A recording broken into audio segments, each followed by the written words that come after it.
Hey guys, it's Trish here.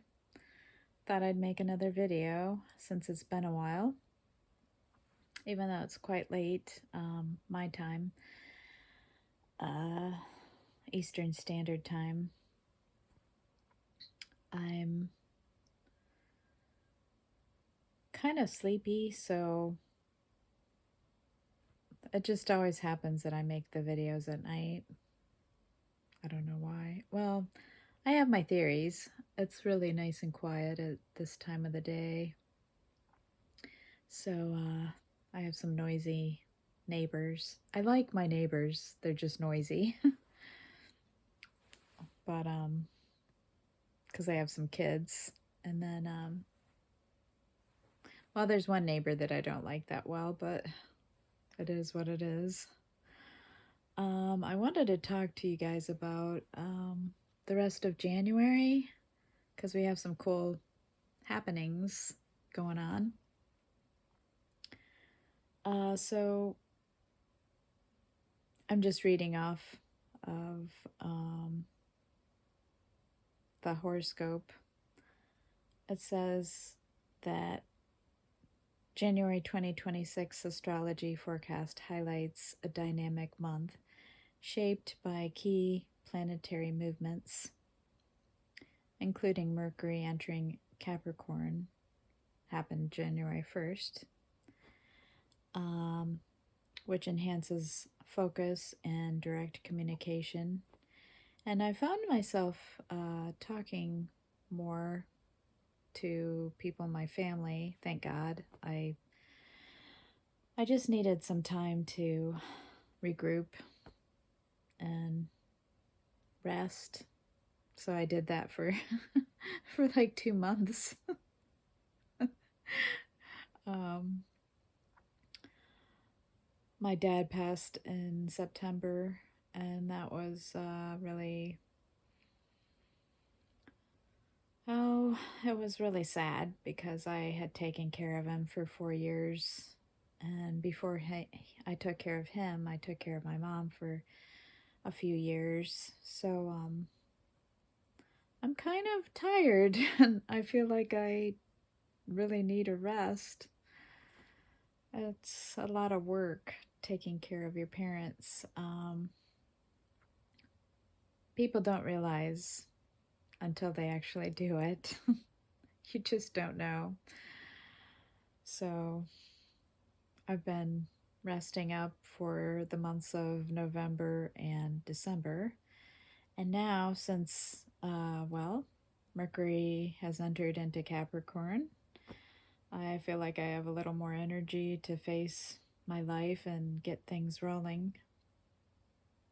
So I went with my sister today to the courthouse, and we have some things that I need to do, but she came with me to, give me moral support and help out. And I'm very grateful for that because I need that really, really badly right now. And so the full moon entered into Cancer on January 3rd, and that encourages emotional release, which I've been doing, and home organization, which I've also kind of been doing. I've been kind of lazy. I'm just tired. I think it's not really lazy. I guess maybe it is because I just don't feel like doing it. But I'll get there at some point. Um, the thing with older people, if they have their own house and you're living with them,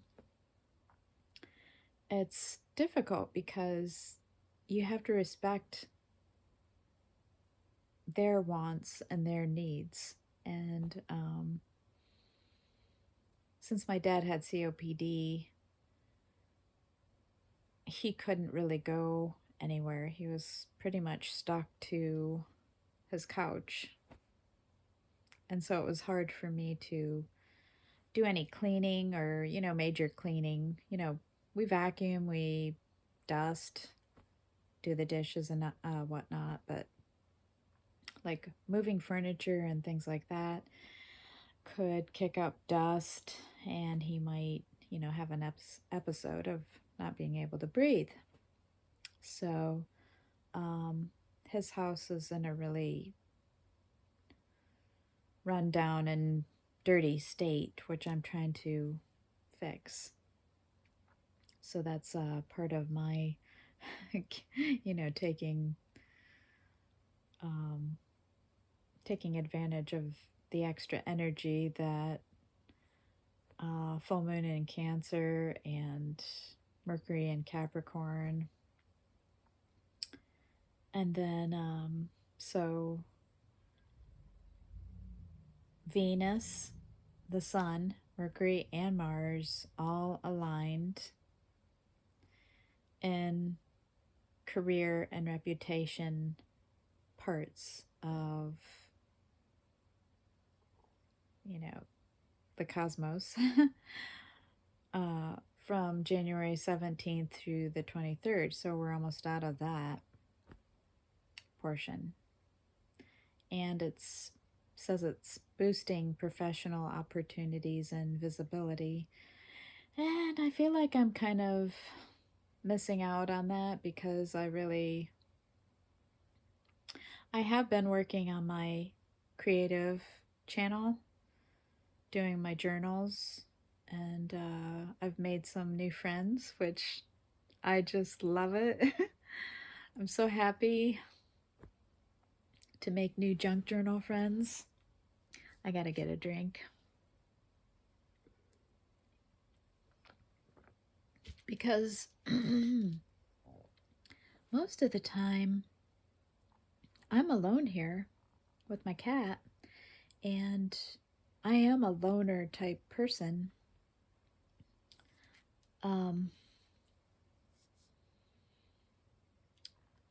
So it doesn't bother me too much, but there's certain placements in my chart where I need to team up with people.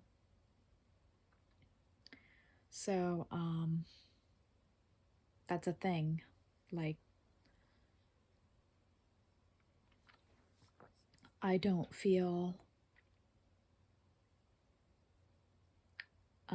I feel restless because I need to team up with other people and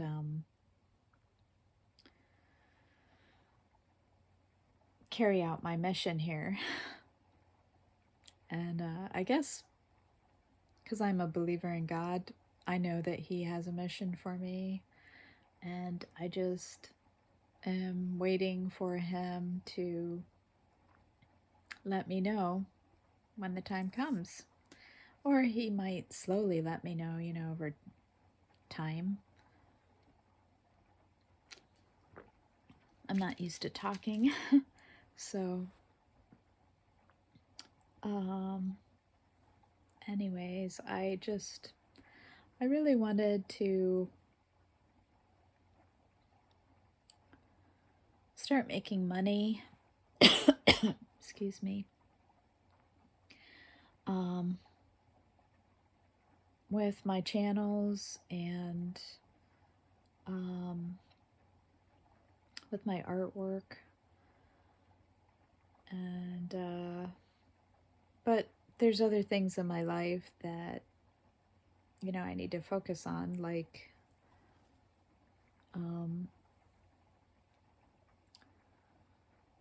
fixing the legal part of taking care of all the legalities after my dad's passing.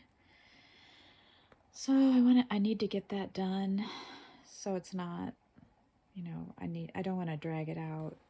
And right now I don't have any money, so it's very, very challenging, and it costs like $400 to do the probate, and I don't have that money. So I was consulting with Mr. Chat GPT because I don't have money to hire a lawyer. And it was saying that regarding my situation, it's understandable. And a lot of people end up in this situation after being a caregiver for their parents, because I wasn't being paid to be a caregiver, and I wasn't able to have a job because caregiving is 24/7. Literally, I couldn't go anywhere. The most I felt comfortable doing is going on a walk around the neighborhood for half an hour. And not even that in the last month that he was, because he got really bad in his last month. So I couldn't.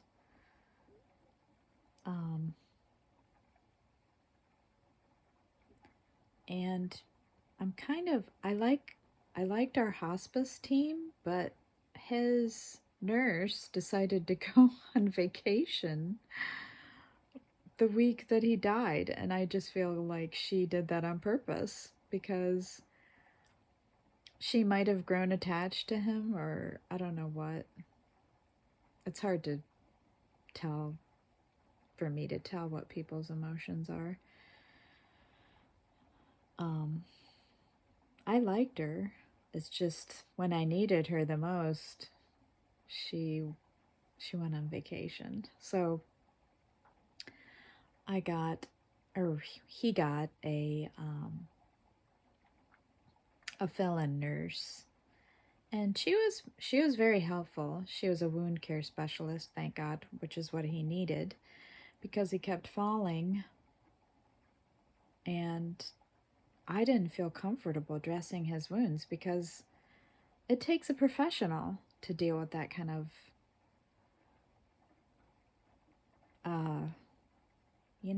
it's intricate, especially with older folks, because their skin is so paper thin, and you can't do like a normal person, because you have to take extra care so that you're not tearing the skin. And I didn't want to hurt him, so I needed somebody who was really versed in taking care of elderly and wounds. So anyway, just to talk a little bit about my caregiving journey. Anyways, I feel honored to have been able to take care of both my parents. It was a choice. Some people choose to put their parents in, the nursing homes, and that's okay. We all have, choices that we can, but I decided that I wanted to take care of them, and I'm glad I did. It was difficult, though. It was very difficult. So to get back to astrology for January and February, a major shift is going to occur January 26th, which is what I really wanted to, focus on for tonight. It's already 14 minutes. So I think I'll stop it here, and then I will start up in another video talking about January 6th. Neptune is entering into Aries, so that's pretty exciting. Anyways, I'll stop it here.